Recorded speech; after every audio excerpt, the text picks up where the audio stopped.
इन practical भी अगर आप देखेंगे तो ये तो पार्ट है, बहुत इंपॉर्टेंट होता है, प्रैक्टिस में भी बहुत इस्तेमाल होता है टेम्पररी इंजंक्शन का।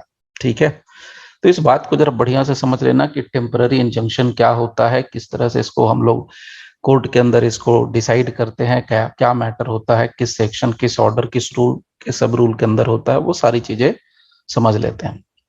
सो लेट्स सी, सबसे पहले मैं कुछ चीजें आपको यहाँ पर शेयर करूंगा। उसमें सबसे पहले हम लोग ये समझेंगे कि भाई ये टेम्पररी इंजंक्शन हम लोगों का आज का टॉपिक है। तो ये temporary injunction, there are two words in temporary injunction. एक तो पहला होता है टेम्पररी और दूसरा है इंजंक्शंस। देखिए, जब हम टेम्पररी इंजंक्शंस को बाइफरकेट करके समझेंगे तो टेम्पररी का मतलब तो सबको पता है। टेम्पररी का मतलब होता है कुछ समय के लिए, फॉर द टाइम बीइंग, कुछ समय के लिए। अब ये कुछ समय कितने समय के लिए होगा, we will see it later, don't worry. अभी ये तो कहा गया कि टेम्पररी, तो टेम्पररी कितने दिन? एक दिन, 2 दिन, एक week, 2 weeks, 3 weeks, 4 weeks, 1 month, 2 month, 6 month, 8 months, 9 months. Is there any time limit? क्या टेम्पररी वर्ड के लिए कोई टाइम लिमिट है कि हाँ 1 महीना होगा तो हम उसको टेम्पररी बोल देंगे, 2 महीना होगा तो उसको टेम्पररी बोल देंगे, 10 मंथ्स होगा तो टेम्पररी बोल देंगे? There is no time limit. हम लोग ये रट गए कॉलेज में, टेम्पररी का मतलब होता है फॉर द टाइम बीइंग। तो भैया टाइम का मतलब बता दो, कितने दिन? समय का मतलब कुछ परफेक्ट तो होना चाहिए।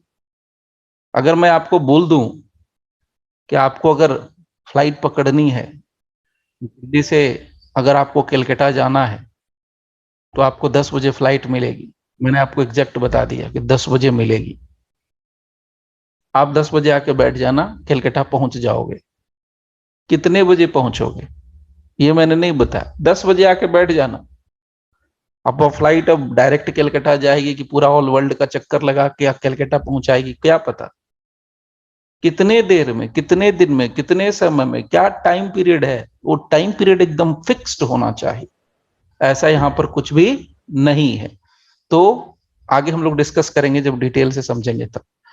तो फिलहाल ये समझिए कि टेम्पररी का मतलब होता है कुछ समय के लिए। अब कुछ समय कितना होगा वो हम लोग डिस्कस करेंगे। और एक दूसरा वर्ड होता है इंजंक्शन। इंजंक्शन वर्ड का मतलब क्या होता है ये समझना है, और ये लीगल सेंस में भी समझेंगे और जनरल सेंस में भी समझेंगे। तो पहले चलिए जनरल सेंस में समझते हैं, आप लोग के पास मैटर होगा, आप लोग उससे भी स्टडी कर सकते हैं। जनरल सेंस में इंजंक्शन क्या होता है? इंजंक्शन जैसे ही हम वर्ड इस्तेमाल कर देते हैं तो इसका मतलब आप सीधा जान लीजिए, इंजंक्शन का मतलब ऑर्डर ऑफ कोर्ट होता है। जैसे अब रिट इस्तेमाल करते हैं ना, रिट, तो रिट क्या हम डे टू डे लाइफ में घर में इस्तेमाल करते हैं 24/7? नहीं। रिट वर्ड जैसे बोलते हैं तो वैसे दिमाग में एकदम एकदम क्रिस्टल क्लियर इमेज आ जाता है कि रिट कहाँ, वेयर, या तो हाई कोर्ट में होगा या तो सुप्रीम कोर्ट होगा। ट्रायल कोर्ट तो होता ही नहीं है इसका, डिस्ट्रिक्ट कोर्ट में तो लगता ही नहीं है रिट। तो कैसे आपके दिमाग में एकदम साफ साफ क्लियर इमेज है रिट के बारे में कि रिट अगर मतलब बोला तो रिट का मतलब हाई कोर्ट, रिट का मतलब सुप्रीम कोर्ट। अब जो भी आर्टिकल लगे that is a different issue, लेकिन जुरिस्डिक्शन इन्हीं दो कोर्ट्स के अंदर है। सिमिलरली जैसे ही आपको इंजंक्शन अगर कोई बोलता है ना, तो आप दिमाग में बिल्कुल याद कर लीजिए, समझ लीजिए, दिमाग में एकदम क्रिस्टल क्लियर पिक्चर डाल लीजिए। Injunction is nothing but injunction is, injunction का मतलब कुछ नहीं होता, ऑर्डर होता है। ऑर्डर मतलब आदेश, it is an order of the court. Injunction क्या है? इंजंक्शन एक ऑर्डर होता है। अब ये क्वेश्चन आ सकता है आपके दिमाग में कि सर ये ऑर्डर तो होता है, ये तो अच्छी बात है, ये तो समझ में आ गई, किस कोर्ट का ऑर्डर होता है सब बताऊंगा, डोंट वरी। लेकिन फिलहाल इतना जानिए, general meaning injunction is nothing but it is the order of the court. तो अब अगर हम लोग दोनों को मिला दें, टेम्पररी वर्ड और इंजंक्शन वर्ड दोनों को मिला दें, तो इतना तो साफ साफ इमेज समझ में आ रहा होगा कि कोर्ट का, किसी भी कोर्ट का कोई ऐसा ऑर्डर जिसका असर फॉर द टाइम बिंग होने के लिए, कुछ समय तक के लिए है। जैसे टेम्पररी का मतलब है, आपको बताऊं बहुत सिंपल लेमैन की भाषा में, अगर आपकी तबीयत खराब होती है, आपको फीवर वगैरह लगता है, कोल्ड कफ होता है, आप क्या करते हैं? मेडिसिन लेते हैं, एलोपैथिक मेडिसिन लेते हैं। तो मोस्ट ऑफ द टाइम आपको डॉक्टर्स बोलेगा कि भाई एक टाइम सुबह में खा लेना, एक शाम में खाना। व्हाट इट मीन्स, एक गोली सुबह में खा लेना, एक गोली शाम में, एक टेबलेट सुबह, एक गोली शाम। तो सुबह में जितने बजे खाए उसके बाद उसका असर 8 से 10 घंटे रहेगा, उसके बाद वो खत्म हो जाएगा। तो पता चल गया कि टाइम लिमिट कितना है, उस टेबलेट का पावर कितने देर तक है, उसका असर कितने देर तक होगा, 8-10 घंटे के लिए। सिमिलरली यहां आपको सीखना चाहिए और सीखना पड़ेगा, अगर अच्छे से समझना चाहते हैं टेम्पररी इंजंक्शन वाले टर्म को, टॉपिक को, तो आपको ये जानना चाहिए कि टेम्पररी इंजंक्शन यानी जो ऑर्डर कुछ समय तक के लिए काम करेगा, तो कितने समय तक के लिए कोर्ट का ऑर्डर काम करेगा। दो चीजें क्लियर कर दी। पहली बात, टेम्पररी का मीनिंग समझ में आ गया, फॉर द टाइम बिंग, कुछ समय के लिए, इंटरिम। और इंजंक्शन का मतलब क्या होता है? इंजंक्शन कुछ नहीं होता, सिंपल ऑर्डर होता है, बस इतना ही जानिए, बाकी तामझाम में नहीं पड़ना। ये सब थ्योरी है, ये सब पेज भरने का एक फंडा है। मैं आपको क्लियर बताऊं तो ये सब कुछ नहीं है। अगर आपको किसी टेक्स्ट बुक में मिला हुआ तो ये समझिए कि नॉलेज है। मैं ये नहीं कह रहा हूं नॉलेज नहीं है, नॉलेज है, नो डाउट नॉलेज है, हिस्ट्री जानना अच्छी बात है, लेकिन ये सब पेज भरने के फंडे हैं। आपके पास अगर केस आएगा तो बैठ करके आप ये नहीं लिखेंगे इंजंक्शन के बारे में कि injunction originates from this and this. लिखने वाले लिखते हैं, मैं ये नहीं कह रहा हूं कि नहीं लिखते हैं, लिखते हैं, that is a different thing. अगर पार्टी आएगा तो उसको आप ये नहीं बोलोगे बेटा देखो इंजंक्शन यहां से निकल के आया, ऐसा नहीं आप बोलोगे, आप उसका मैटर सुनोगे, सॉल्व करोगे। ठीक है, तो बस हम लोग हिस्ट्री जानते हैं, रूट जानते हैं। चलिए, तो क्लियर हो गया।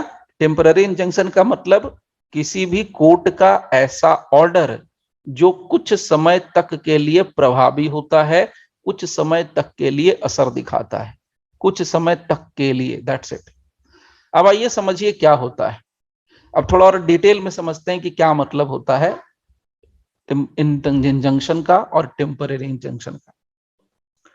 देखिए, अगर इंजंक्शन को, अगर हम सिर्फ इंजंक्शन, देखिए टेम्पररी में तो कोई झमेला नहीं है, कोई प्रॉब्लम ही नहीं है। इंजंक्शन वर्ड के पीछे थोड़ा हाथ धोकर समझना पड़ेगा। इंजंक्शन वर्ड का मतलब आपको जैसे मैंने जस्ट बताया, इंजंक्शन क्या होता है, तो injunction is nothing but it is an order. और जब इसी ऑर्डर को कुछ टाइम पीरियड के लिए, कुछ समय के लिए प्रभावी बना दिया जाता है, असरदार बना दिया जाता है, फॉर द टाइम बिंग, कुछ समय के लिए, फॉर द टाइम बिंग, कुछ समय के लिए, तो हम इस तरह के ऑर्डर को टेम्पररी इंजंक्शन बोल देते हैं।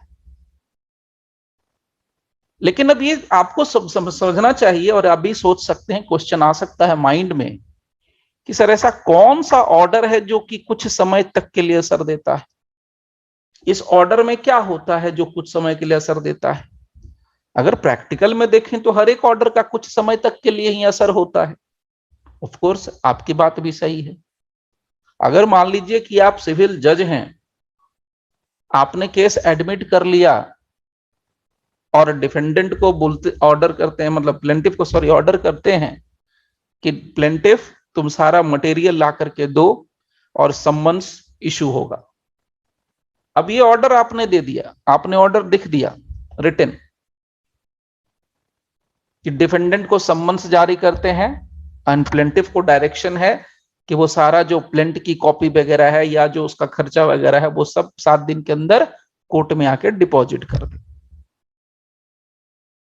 तो अब ये जैसे प्लेंट ला करके प्लेंटिफ कोर्ट में जमा कर देगा, सम्मन्स भेजने का जो खर्चा होगा वो सारा खर्चा अगर कोर्ट में लाके डिपॉजिट करा देगा प्रोसीजर के अकॉर्डिंग, ऑर्डर का कंप्लायंस हो गया तो ऑर्डर का असर खत्म।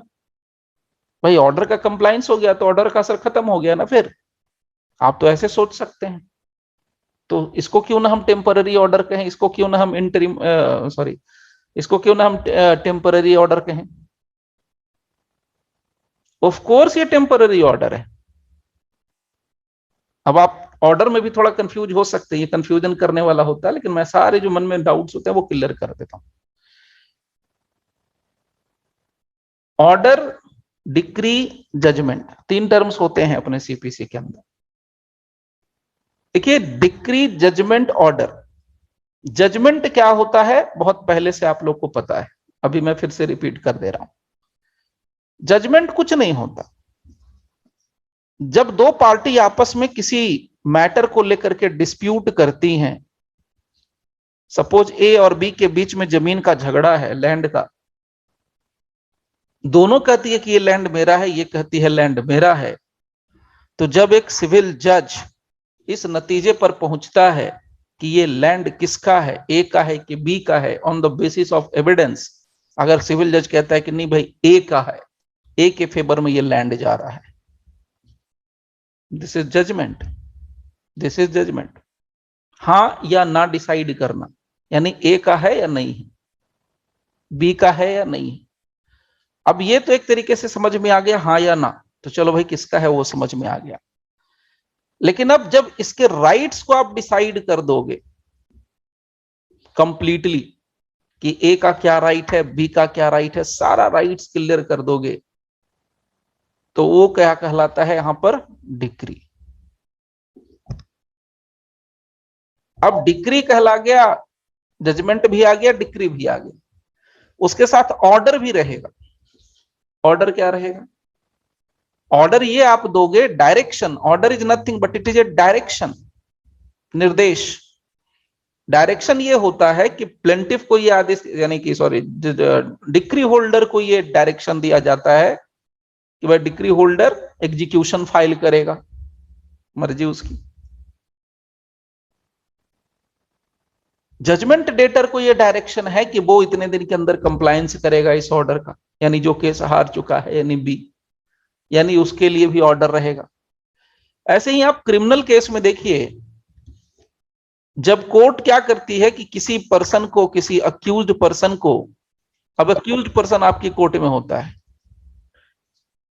तो कोर्ट क्या करती है, अक्यूज्ड पर्सन के बारे में डिसीजन लेती है कि भैया इसको क्या करना है, इसको अक्विटल करना है कि कन्विक्ट करना है, ये अपराधी है कि नहीं है, यस या नो।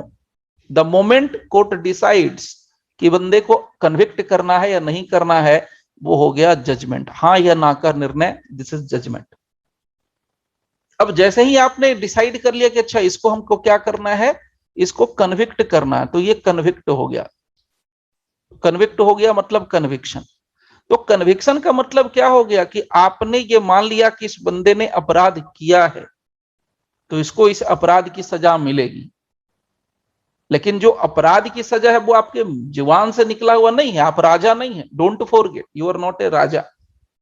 आप कोई बादशाह नहीं है, आप कोई शहंशाह नहीं है कि आपके मुंह से जो निकल गया वही सही है। You are not a raja, you are not a king. आपको उस अपराध की सजा जो दी गई है लॉ के अंदर, स्टेट ने जो लॉ बनाया उस लॉ से आप बंधे हैं। तो राज्य के हिसाब से, स्टेट के हिसाब से किसी अपराध की सजा अगर 2 साल है, 1 साल है, 6 महीना है, जिंदगी भर है, वही सजा आपको इन फैक्ट एंड सर्कमस्टांसेस को देख करके क्या लगता है, वो आप यहां पर उसको क्या कर देंगे, सेंटेंस दे देंगे, सजा। अब जब सेंटेंस दे देंगे, सेंटेंस उस बंदे को हो गई सजा कि भैया सजा में तुमको हम 10 साल के लिए जेल भेज रहे हैं, तो जेल जाओ। लेकिन अब जेल में क्या करोगे, सिंपल इंप्रिजनमेंट कि रीगरस इंप्रिजनमेंट? तो बोल दिया कि भाई 2 साल तक के लिए तुमको रीगरस इंप्रिजनमेंट दिया जाता है, तो 2 साल के लिए तुमको सश्रम कारावास, पनिशमेंट, दंड है। ये दंड क्या है, तुम जेल जाओगे, ये सजा है। अपराध की सजा कितनी है, अपराध की सजा वही होगी जो अपने आईपीसी में है या किसी भी लॉ के अंदर है, वही अपराध की सजा होती है। जैसे आपने पढ़ रखा है कि मर्डर की सजा फांसी है, तो वो अपराध की सजा है, मर्डर एक अपराध है, उसकी सजा फांसी है। उसी तरीके से यहां पर क्या हो गया, अब ये दंड हो रहा है कि 2 years imprisonment, rigorous imprisonment is punishment.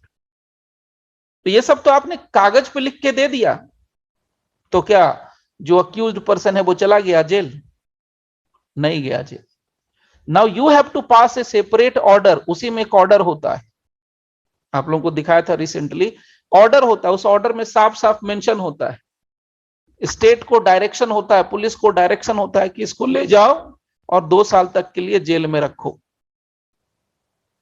इसको डायरेक्शन होता है कि 2 साल तक के लिए इसको जेल में रखना है। अब पुलिस वाला क्या करेगा, इस ऑर्डर का पालन करता है। ऑर्डर मतलब डायरेक्शन, निर्देश। अब इस ऑर्डर का क्या करेगा, आदेश का पालन करेगा और इसको लेके जाएगा। और 2 साल तक कौन पालन करेगा, जेल अथॉरिटी, जेलर, जिसके कस्टडी में इसको छोड़ा जा रहा है, उस अथॉरिटी को ये करना है कि 2 साल तक उसको देखना है, देखभाल करना है। 2 साल के बाद उसको छोड़ देना है। जैसा ऑर्डर यहां पर होगा उसके हिसाब से ये करना है। तो ये सिस्टम होता है क्रिमिनल में, ये सिस्टम होता है सिविल में। हमारा रूट क्या है, हमारे रूट पे, रूट से नहीं भटकना, हमारा रूट क्या है, टेम्पररी इंजंक्शन।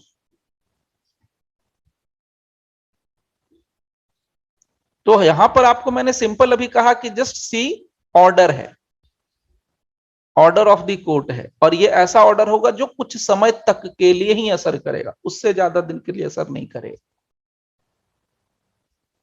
तो इस ऑर्डर में खास क्या होता है, इंजंक्शन उस तरह का ऑर्डर होता है जिसमें, सिर्फ सुनिए ध्यान से अभी, फिर मैं बताऊंगा आपको, जिसमें किसी भी पार्टी को, किसी भी पार्टी को, पार्टी तो 2 ही होगी, किसी भी पार्टी को कोई पर्टिकुलर काम करने के लिए कहा जाएगा, या कोई पर्टिकुलर काम कर रहा है वो, तो उसको नहीं करने के लिए कहा जाएगा।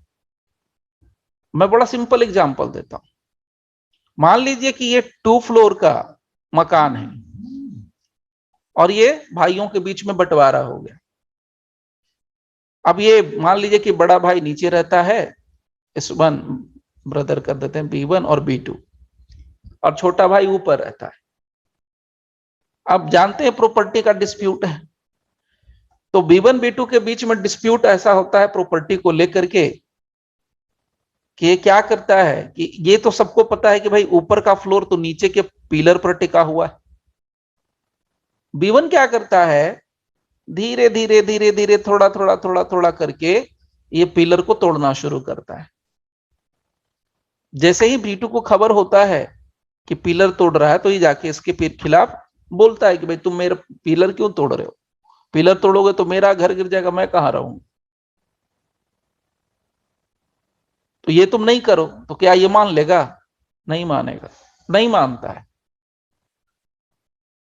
जब ये नहीं मानता है तो क्या होगा, अब ये तो लाठी डंडे वाला आदमी होगा तो लाठी डंडा लेके चला देगा, लेकिन ये नहीं, लाठी डंडा नहीं चला सकता है, हर आदमी के लिए संभव नहीं है। तो उस कंडीशन में ये जाएगा कोर्ट में, कोर्ट में जाके बोलेगा आपसे कि जनाब ये बंदा मेरा भाई है, जो डिफेंडेंट है, इज माय ओन ब्रदर, हमें इस प्रॉपर्टी, ये प्रॉपर्टी मिली थी, पुश्तैनी प्रॉपर्टी, हम दोनों भाइयों के बीच में बंटवारा हो चुका है, हम दोनों अपने अपने हिस्से पर काबिज हैं, अपने अपने हिस्से पर रह रहे हैं। सो नाउ अब मेरा जो भाई है वो मेरा जो फ्लोर जिस चीज पर टिका हुआ है वो पर्टिकुलर पिलर को ये तोड़ रहा है। अगर ये तोड़ देगा तो किसी भी वक्त हम लोग ये पूरा फ्लोर गिर सकता है, और मेरे घर का, मेरे जो परिवार है, जो मेरी फैमिली है, उसको एक इररिपेरेबल लॉस होगा, ऐसी क्षति होगी जिसका कोई हर्जाना नहीं हो सकता है, कोई कंपनसेशन डैमेजेज कुछ नहीं हो सकता है। भाई बालकनी होती है, आप लोगों को पता है ना कि लोग क्या करते हैं, आगे बालकनी निकाल देते हैं, ये अंदर का फ्लोर है, ये बालकनी वाला पिलर तोड़ रहा है, तो बालकनी का पिलर तोड़ देगा। बच्चा अगर खेल रहा है, अचानक से गिर गया, तो अचानक से गिर गया तो बच्चा तो मर गया, बीवी तो मर गई, ये भी मर सकता है, कुछ भी हो सकता है, there will be a irreparable loss. तो ये जो है, अब यहां पर कोर्ट को लगेगा कि हाँ, आपको लगेगा कि अच्छा ऐसा कर रहा है, ये तो बड़ा गलत है भाई, तो तुरंत क्या कर देगा, बंद कर देगा, बंद करने का आदेश देगा। किसको, तुरंत कहेगा, ऑर्डर में जाएगा, किसके लिए, भाई के लिए, बड़े भाई के लिए, कि तुम जो पिलर तोड़ने का काम कर रहे हो उस पर रोक लगा दो। यानी क्या किया, रोक लगा देना। मैं बताऊंगा आगे कि स्टे में क्या फर्क होता है, सब कुछ बताऊंगा डिटेल से। लेकिन यहां पर कोर्ट क्या कहेगी, नॉट टू डू, ये काम तुमको नहीं करना है, तुमको पिलर नहीं तोड़ना है। अगर मैं बताऊं तो टेम्पररी इंजंक्शन की जो कहानी होती है ना, बहुत पुरानी है, बहुत पुरानी, लिटरली बहुत पुरानी। मैंने भी बचपन में देखा था ये कहानी। तो इसलिए मेरे को भी अभी याद है, गांव में जब होता था, पहले की बात करूं तो पहले गांव में उतने पक्के मकान नहीं हुआ करते थे, तो गांव में मिट्टी के मकान हुआ करते थे। तो एक परिवार वाला था जिसके कि एक आदमी है, सपोज कीजिए एक पर्सन है, जस्ट जस्ट से P1 और एक P2। तो ये P1 जो पर्सन है, पूरा टेम्पररी इंजंक्शन आप समझ जाओगे जिंदगी भर के लिए। P1 और P2, ये तो मतलब समझिए कि मैं बहुत छोटा था उस समय से, ये नहीं मालूम था कि ये इंजंक्शन होता है, लेकिन कहानी समझ में आती है कि ये इंजंक्शन होता है, ऐसे आप सीख जाओगे, याद रख लोगे। So now there was a P1 and P2, basically ये दोनों आपस में भाई थे। तो P1 के साथ सीन ये बन गया था कि P1 के 5 लड़के थे, यानी कि सॉरी 3 बच्चे थे, 3 लड़के, और उसमें से 2 लड़कियां थी, ठीक है। और P2 के कोई संतान नहीं थी, जो भी संतान होती थी वो मर मर जाती थी। सो P2 के लास्ट में एक बहुत मुश्किल से एक बेटी बचती है, डॉटर। अब ये जो कि 5 लोग थे, तो आपको पता है, तो मैं तो शुरू से कहता हूं कि आप ट्रेन पर भी बैठे हो तो थोड़ा अगर बैठ गए हो, किसी कोई वेटिंग में है, तो धीरे धीरे धीरे आपको हटाएगा, बोलेगा मैं ही बैठ जाता हूं। तो आदत है, आदमी ग्रिडी होता है, ये ह्यूमन साइकोलॉजी है, जहां पर जगह मिलेगा वहां बैठ जाएगा, खाली जमीन मिलेगा कब्जा कर लेगा, खाने को फ्री में कुछ मिल जाएगा खा लेगा, एकदम ये ह्यूमन साइकोलॉजी है। कहीं भी, ये पूरे वर्ल्ड की है, इंडिया की बात नहीं कर रहे हैं, पूरे वर्ल्ड में ये चलता है, कहीं भी आप जाके बस जाइए, रह जाइए, ये फैक्ट है। ऐसे ऐसे झगड़े, इस सिविल सिविल मैटर में बताऊंगा, आप समझ के सीपीसी आपको मतलब इंटरेस्ट आएगा, ऐसा खतरनाक इंटरेस्ट सीपीसी में कि आप सीपीसी पूरा याद कर लेंगे जुबान की, ऐसा होता है, मैं बताऊंगा सब धीरे धीरे। सो नाउ सी, अब क्या हुआ कि जब इसको क्या गर्मी लगने लगी, गर्मी लगली, मेरे पास तो 3 बेटे हैं, मेरे पास ये है वो है। अब ये बेचारा इकलौता आदमी ये क्या करे, एक ही बेटी है, एक हस्बैंड वाइफ है बस, और पैसे से किसान, छोटा मोटा किसान, साइड बिजनेस लोहे का काम करता था, लोहा वगैरह का काम करता था थोड़ा, ये इसका काम था। पैसे से कोई फाइनेंशियली उतना स्ट्रांग नहीं था, अगर पैसा होगा भी तो भाई ये 5 लोग मिलकर छीन न लेंगे इसको। तो हुआ क्या कि इन दोनों के बीच, ये यहां पर बीच में घर था, और ये घर के बीच में दीवार थी, तो P2 का घर इधर और P1 का घर इधर। तो ये जो बीच में दीवार थी, ये P2 के लिए कॉमन थी और P1 के लिए भी कॉमन दीवार थी, और इस पर P2 का भी छत निकलता था और P1 का छत यहां से निकलता था, मतलब P1 का घर यहां से नहीं था, P2 का घर इसी छत पर था, ठीक है। P1 का घर यहां पर नहीं था, P1 का घर यहां से यहां तक के बीच में, जमीन ऐसे थी, यहां पर खाली, एकदम बिल्कुल आंखों देखा हाल बता रहा हूं, हो गए, बहुत पुरानी बात हो गई। नाउ सी, ये भाई क्या करता था बदमाशी, इसके तीनों लड़के, इनका मकान जो था मिट्टी का था। अब ये जो P1 था, इसके जो बच्चे थे, ये सब मिल करके, ये मिट्टी का दीवार है, तो यहां पर ये क्या कर दिया, जानबूझ करके यहां पर एक नाला टाइप का, एक सीवेज टाइप का इन्होंने बनाया, जानबूझ करके। देखिए कैसे इंजंक्शन काम करता है, पूरा सीपीसी सीख जाएंगे आप। अब ये जानबूझ के इन्होंने क्या किया, एक नाला बनाया, और इसमें खूब पानी गिराना, जो डे टू डे रूटीन होता है, वो बारिश का पानी, दिस दैट सब कुछ इसी में आता था। आप जरा कॉमन सेंस लगाइए, कोई रॉकेट साइंस नहीं मैं बोल रहा हूं लगाने। ये मिट्टी का घर है, इधर नाली है, इधर पानी का रास्ता है, ये पानी धीरे धीरे धीरे धीरे रीस रीस करके इसके अंदर जा जाके इस मिट्टी के दीवार का क्या करेगा। ये तो एक सिस्टम हो गया। इतना ही नहीं, ये इतने बदमाश लोग थे कि मिट्टी का जो दीवार था, बाद में समझ में आई स्टोरी, जब केस पढ़ा तब समझ में आया उनका, बाद में ये क्या इतने बदमाश थे, ये मिट्टी के दीवार को थोड़ा थोड़ा थोड़ा थोड़ा करके छिलते रहते थे। छिलना से मतलब वो लोहे से काटते रहते थे, काटते रहते थे। क्या होगा यहां पर, मिट्टी का दीवार गिर जाएगा, घर गिर जाएगा, अंदर जो लोग हैं दब के मर जाएंगे। इसकी पूरी नजर जो थी इस इकलौती लड़की को मारने पर थी कि ये मर जाएगी, तो ये दोनों को तो ऐसे ही साफ खत्म, उम्र हो ही गई है पूरी, ये इसके पास जो प्रॉपर्टी आई है वो सारा का सारा प्रॉपर्टी हमारा हो जाएगा। अल्टीमेट जो मोटिव होता है ना, मोटिव ये था, अचीव ये करना था, ठीक है। अब यहां पर इस आदमी के पास कोई ऑप्शन नहीं है except move to the court. अब ये बंदा क्या करेगा, ये बंदा पीटू जो है कोर्ट गया, कोर्ट जाकर के उसने ये पूरी कहानी बताई। तो पहले के जमाने में, अगर शायद आप लोग जानते हो, अभी भी चलता है कोर्ट के अंदर, ऐसी कोई नई बात नहीं है, सबको पता है। आप देखते होंगे कोर्ट में जो पियून रहता है या जो जज के बगल में खड़ा रहता है, पूरा अंग्रेजी जमाने के जैसा, वो रेड रेड बेल्ट और टोपी और पगड़ी वगैरह लगा लगा के रहता है। पहले भी ऐसे ही होता था। लेकिन पहले क्या, मैंने देखा अपनी आंखों से, पहले के जमाने में वो जो जजेज होते थे ना, उस समय पता नहीं क्या रूल था, नहीं रूल था, वी डोंट नो उतना डिटेल। लेकिन पहले क्या होता था, इंस्पेक्शन के लिए खुद जज आते थे। और ऐसा जो हम लोगों के जो सीनियर है, जो हमारे नाना दादा वगैरह है, वो बताते पहले और बहुत पहले अगर कुछ होता था घटना, तो हाथी पर बैठ करके, घोड़े पर बैठ करके जो जजेज होते थे, जिसको आज हम लोग अपनी इंग्लिश और टेक्निकल लैंग्वेज में मोबाइल कोर्ट बोलते हैं, वो उस समय हाथी घोड़े पे बैठ के आते थे घटना स्थल पर, और घटना देखते थे और वहीं ऑन द स्पॉट बैठ करके फैसला करते थे। अब ये सिस्टम हो गया, एसी में बैठना, केबिन में बैठना, थोड़ा आराम हो गया। पहले ऐसा नहीं था। अभी ऐसा नहीं है, अभी जैसे उड़ीसा वगैरह में है या बहुत सारे स्टेट्स में है, सिविल जज बनेंगे तो आपको कुछ ना कुछ सेवा जो है मोबाइल कोर्ट्स के तौर पे देना पड़ता है अलग अलग जगहों पर। तो वो सिस्टम धीरे धीरे बना रहे हैं। सो वही हुआ। अब यहाँ पर इंस्पेक्शन के लिए एक जज साहब आए, उन्होंने पूरा सीन देखा। खैर ये इकलौती लड़की थी, लेकिन बहुत बहादुर थी। ये अकेले इन पांचों के ऊपर भारी पड़ रही थी। ये अकेले आकर के, चूंकि अब इसी का पूरा मैटर है तो कौन देखेगा, वो भी लुक इनटू द मैटर, लड़की होकर के, यंग लड़की होकर के। नो, अब ये अकेली लड़की सारे क्वेश्चंस के आंसर दे रही थी, जो भी पूछ रहा था जज यहां पर सब कुछ बता रहे थे।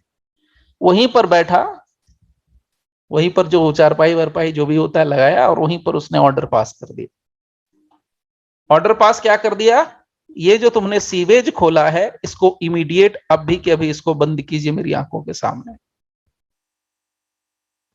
ये जो आपने सीवेज खोला है बंद कीजिए, और इस पर अगर ये जो आपने जो मिट्टी का दीवार है इसका, इस पर अगर एक भी अगर आपने निशान लगा दिया किसी भी तरीके से, तो फिर आपकी खैर नहीं। तो ये मिट्टी का जो दीवार बचाने के लिए, जो सीवेज को बंद करने के लिए जो ऑर्डर दिया, क्या कहा इसका, इसका मतलब नॉट टू डू और डू। एक काम जो नहीं करना है, एक काम करना है। तो करना क्या है, आपको ये सीवेज का रास्ता तुरंत बंद करना है। अब ये मैटर चला, ऑर्डर दिया, बंद कर दिया। यहां पर क्या हुआ, एक कोर्ट ने, एक कोर्ट है, एक पार्टी ने, एक कोर्ट ने एक पार्टी को ऑर्डर दिया, पार्टी टू द सूट को, कि भाई ये काम नहीं करना। तो जो काम नहीं करना है या जो काम कुछ करना है, ऐसा अगर कोर्ट आदेश दे दे, तो वो बेसिकली इंजंक्शन कहलाता है। अब एक और आपको लास्ट एग्जांपल देता हूं। ये घर घर की कहानी है, पूरे हिंदुस्तान में अक्सर, अपार्टमेंट को छोड़ दीजिए, बाकी पूरे हिंदुस्तान में होता क्या है, अगर आपके पास इंडिपेंडेंट हाउस है, आपके पास लैंड है, जमीन है, तो लोग क्या करते हैं, 1 इंच जमीन यहां छोड़ना नहीं चाहते हैं। क्या करेंगे, बिल्कुल दूसरे से अटैच करके अपना घर बना लेंगे। अब इस आदमी ने क्या किया कि G+2 बना लिया। ये आदमी अभी ग्राउंड पर है, हर एक की फाइनेंशियल कंडीशन तो सेम नहीं होती है। अब ये बंदा जी ग्राउंड पर है और ये बंदा G+2 पर है। अब यहां पर कोई इसने रास्ता नहीं छोड़ा है, कोई जगह नहीं छोड़ी है, पूरा दोनों का अटैच है। लेकिन जैसे ही ये ऊपर चला गया, G+2 पर चला गया, G+1 में चला गया, यानी फर्स्ट फ्लोर सेकंड फ्लोर आ गया, तो इसने क्या शैतानी करी, इसने इस दीवार के अंदर खिड़की खोल दी, और खिड़की खोल करके इधर मस्त तमाशा देखता था। अब ये अगर अपने छत पर आ रहा है, बच्चों के साथ खा पी रहा है, इसकी बहू है, इसकी बेटी है, ये वो दिस दैट फैमिली है, तो ये जो भी एक्टिविटी करेगा ये यहां से ऑब्जर्व करता था। मूवीज देखना, वीडियोस बनाना, ये सारी चीजें करता था। क्या लगता है, ये जेन्युइन है किसी दूसरे के घर की तरफ खिड़की खोल देना? अभी ये एक कॉन्सेप्ट आ गया स्लाइडिंग विंडो का, स्लाइड कर रहे हैं। मैं बिल्कुल प्रैक्टिकल चीज बताऊंगा, सीपीसी हार्डकोर प्रैक्टिकल है, हार्डकोर प्रैक्टिकल है। तो ये स्लाइडिंग विंडो का तो अब आ गया ना कि स्लाइड कर देते हैं। पहले स्लाइडिंग विंडो का नहीं था, पहले तो इधर जो खुलते ना विंडो, वो खुलने वाले थे। भाई साहब इसने फिर क्या किया, इसने भी जाके कोर्ट में एप्लीकेशन लगाई, कोर्ट ने कहा कि ये बंद कीजिए। अब इसने प्ली क्या दिया कि हम बंद इसलिए नहीं कर सकते हैं जनाब, क्योंकि मेरे घर में मेरी बहू है, और मेरी बहू प्रेग्नेंट है, तो मेरी बहू को थोड़ा हवा पानी धूप वगैरह आना चाहिए, इसीलिए हम बंद नहीं करना चाहते हैं, इसलिए आपसे ऑर्डर है कि आपसे रिक्वेस्ट है कि इस ऑर्डर को वापस ले लीजिए, अपनी बात रखिए। कोर्ट ने तुरंत कहा, तो फिर तुमने ये जब सोचा ही नहीं था क्या, क्या सोच करके तुमने यहाँ छोड़ा नहीं जमीन? अब तुम्हारी बहू क्या कर रही है नहीं कर रही है उससे इसका क्या मतलब, तुम तमाशा क्यों देखोगे इसका? कोर्ट के ऑर्डर से फिर इसको बंद किया गया। कुछ भी हो सकता है, इंजंक्शन बड़ा एक खतरनाक हथियार है, वेपन है। आपको ऐसे ही ऐसे मैटर मिलेंगे इंजंक्शन में, जैसे मैं आपको बता रहा हूं ऐसे ही मैटर्स मिलेंगे। टेक्निकली समझिए, थ्योरेटिकली समझिए, प्रैक्टिकल तो मैं बता ही दूंगा। तो इसलिए अब देखिए प्रैक्टिकल में अब यहां पर समझ लिया, थ्योरी में देखिए इंजंक्शन क्या होता है। Injunction is an order of the court, court का ऑर्डर है, which makes a person to do or abstain him or her from doing an act. So order of the court, और order क्या होता है? एक ऐसा ऑर्डर जिसमें किसी पर्सन को, चाहे वो मेल हो चाहे वो फीमेल हो, उसको कोई पर्टिकुलर एक्ट करने के लिए कहा जाता है या पर्टिकुलर एक्ट नहीं करने के लिए कहा जाता है कि ये काम तुम करोगे, ये काम तुम नहीं करोगे। So that is required for justice. भाई खिड़की बंद करो, अपना वो जो सीवेज का रास्ता है वो बंद करो, पानी गिराना बंद करो। What is that? It is required in the interest of justice, for justice. अगर ऐसा नहीं होगा तो फिर किसी के भी जस्टिस के ऊपर कोई फेथ रहेगा? नहीं रहेगा। सो इसीलिए कहा गया कि required for justice, absence of which, अगर ना हो तो, will result in contradiction of good faith and conscience. So बहुत सिंपल लाइन में अगर मैं आपके लिए शेयर करूं तो injunction is nothing but it is simply an order of the court, and order of the court in which court orders party to do और not to do something. कोई काम करने के लिए कोर्ट कहती है या कोर्ट किसी काम को करने से मना करती है। यही बात बेसिकली यहां पर होती है। इसी को हम लोग क्या बोलते हैं? इंजंक्शन। इसको क्या बोलते हैं? इंजंक्शन। इंजंक्शन कभी भी आप ग्रांट करेंगे ना, तो इंजंक्शन अगर मान लीजिए देना है, इंजंक्शन मतलब आप ऑर्डर देंगे, ऑर्डर में आप कहेंगे कि ये काम करो, ये काम नहीं करो। तो जब कभी भी इंजंक्शन के एप्लीकेशन पर अगर आप ऑर्डर पास करेंगे तो आप हमेशा इस चीज को ध्यान रखेंगे, that is principle of equity and natural justice. You have to see equity and natural justice. इस बात को समझ लीजिए। अब जिसका वो सीन मैंने बताया कि दीवार गिराने के लिए पानी का रास्ता निकाल दिया, दीवार को काट रहा था, उसके साथ जस्टिस हुआ। तो यहां पर भी आपको क्या कह रहा है कि इंजंक्शन कभी भी ग्रांट करने के पहले आपको इक्विटी और नेचुरल जस्टिस को देखना चाहिए, are followed while granting an injunction. अब ये हो गया simple definition. Now see, supreme court का केस है 2009 का। केस का नाम है एफसीआई। एफसीआई मैंने शॉर्ट में बोल दिया, फूड कॉर्पोरेशन ऑफ इंडिया। बहुत फेमस नाम है, ये तो फुल फॉर्म पता होगा। एफसीआई वर्सेस सुखदेव प्रसाद। इस केस में सुप्रीम कोर्ट ने अपने तरफ से डिफाइन करते हुए कहा है इंजंक्शन के बारे में। इंजंक्शन क्या होता है? तो सुप्रीम कोर्ट के अनुसार, according to supreme court, injunction is a judicial process. बिल्कुल सही कहा है। Injunction is a judicial process whereby a party is required to do or to refrain from doing. Refrain means रोक देना, मना कर देना, रोक लगा देना। So injunction is nothing but it is a judicial process, of course. तो अब ये देखिए, कंफ्यूज मत करना कि सर आपने बोला ऑर्डर है और ये जुडिशियल प्रोसेस है। भाई जुडिशियल प्रोसेस का अंत कहां होगा? ऑर्डर पर ही तो होगा। So injunction is a judicial process whereby a party is required to do, कुछ करने के लिए कहा जाता है या उसको मना कर दिया जाता है करने के लिए, any particular act. So what is injunction? As per this case, as per the provisions, अब provisions में आएंगे धीरे से। तो सुप्रीम कोर्ट के हिसाब से ये जुडिशियल प्रोसेस है, हमारे जनरल मीनिंग के हिसाब से इंजंक्शन ऑर्डर होता है। सिर्फ इंजंक्शन की बात कर रहे हैं, जो आपने पढ़ा है प्लीज भगवान के लिए 2 घंटे के लिए उसको साइड कर दीजिए, फॉर गॉड सेक, सिर्फ 2 आवर्स। उसके बाद फिर आप जितना पढ़ाएं पढ़िए और जितना पढ़ना पढ़िए। सो now C, this is what, this is the supreme court observation regarding definition of injunction. Now see, अब इसको और थोड़ा इंटरेस्टिंग करने के लिए, इजी करने के लिए कहा गया कि ये एक रेमेडी होता है। तो रेमेडी तो है, ऑफ कोर्स रेमेडी भी है। सो रेमेडी का मतलब क्या होता है? उपचार, इलाज।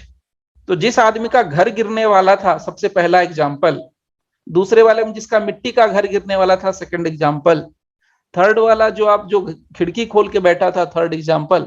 तो जिस आदमी को तकलीफ है उसके लिए तो उपचार है ना, उसके लिए तो ये रेमेडी ही कहा जाएगा। So it is a remedy in the form of an order. Again it is a remedy in the form of an order of the court addressed to a particular person that either prohibits, फिर वही बात आ गई कि ये remedy होता है, और remedy किस फॉर्म में? Remedy in the form of an order, जिसमें कोर्ट एड्रेस करती है किसी पर्टिकुलर पर्सन को, या तो तुम वो काम करो या तो वो काम मत करो। सो either prohibits him from doing और कंटिन्यूइंग टू डू, या कोई पर्टिकुलर काम जो तुम कर रहे हो उसको मत करो, या कोई पर्टिकुलर काम तुम जो कर रहे हो उसको कंटिन्यू करो, to do a particular act. तो जब कोर्ट किसी काम को करने से मना कर दे, उस आदमी ने क्या किया था? सीवेज खोल दिया था, रास्ता बना दिया था, एक नाले टाइप का बना दिया था, छोटा नाली होता है ना, घर में नाला नहीं होता, नाली होती, तो वो बना दिया था। तो कोर्ट ने क्या कहा? उसको बंद करो, यानी रोक लगाने के लिए कहा। तो उसी को हम टेक्निकल टर्म में कहते हैं प्रोहिबिटरी इंजंक्शन। क्या बोलते हैं उसको? Prohibitory injunction.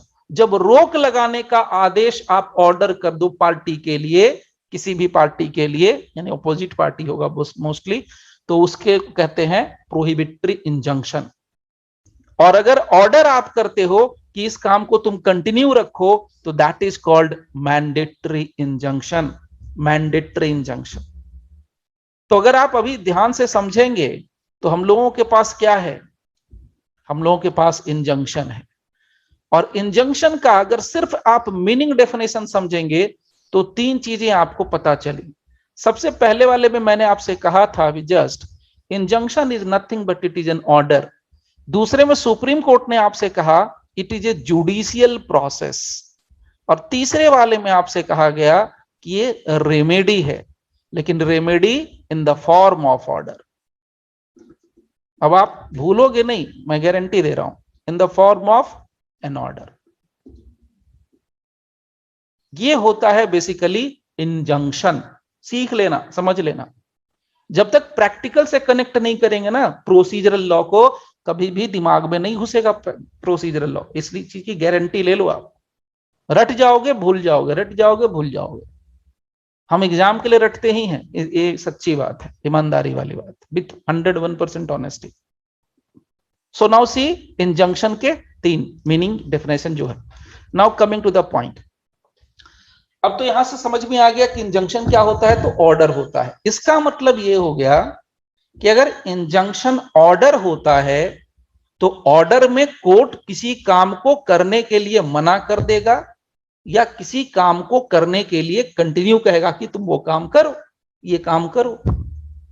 तो जब कोर्ट मना कर दे किसी काम को करने पर, रोक लगा दे, उसको हम प्रोहिबिटरी बोल देते हैं। और किसी काम को कंटिन्यू करने के लिए कह दिया तो बोले जाओ भाई ये मैंडेटरी है, कंपलसरी है, करते रहो। This is known as mandatory injunction. अब जरा लीगल वे में समझिए कि कोर्ट की लैंग्वेज में, टेक्निकल टर्म में, टाइप्स ऑफ इंजंक्शन। इंजंक्शन को अब यहां पर कंफ्यूज नहीं करना, मैं फिर से अभी बताऊंगा, एक एक चीज बताऊंगा। इंजंक्शन बेसिकली यहां पर जो दिख रहा है, ये 2 तरह का दिख रहा है आपको, टेम्पररी और परमानेंट।